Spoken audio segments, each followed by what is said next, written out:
நீங்க மனைவியை செலக்ட் பண்றதை விட ரொம்ப முக்கியம் உங்க நண்பர்களை செலக்ட் பண்றது தான். உங்க வாழ்க்கையில நல்லா இருக்கணும்னு சொன்னா உங்க நண்பர்கள் தான்.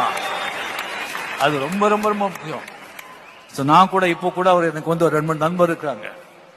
எப்பவும் அப்போலிருந்து அவங்களே நான் எப்பவுமே அவங்க கூடவே நான் பண்ணிக்கிறேன். ஏன்னா ஒரு நண்பன் அப்படின்னு சொன்னா நண்பனுக்கும் எதிரிக்கும் ரொம்ப வித்தியாசம் கிடையாது. 2 பேருமே கூட இருப்பாங்க. ஒன்னு கூட படிச்சிருப்பாங்க, கூட வேலை செஞ்சிருப்பாங்க, ஒரே ஏரியால இருப்பாங்க.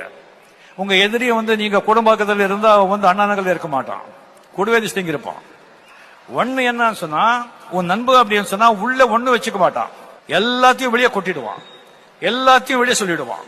நீ பேசிட்டு இருக்கும் போது இன்னொரு யோசிக்க பண்ண மாட்டான், நீ பேசுறதுதான் கேட்பான். அந்த எதிரியை அவன் அப்படி கிடையாது. உள்ளாம எடுத்துவா, உள்ள இருக்கிறது எதுவுமே வெளியே சொல்ல மாட்டான். எப்ப சொல்லுவான் வெளியேன்னு சொல்லி தெரியாது.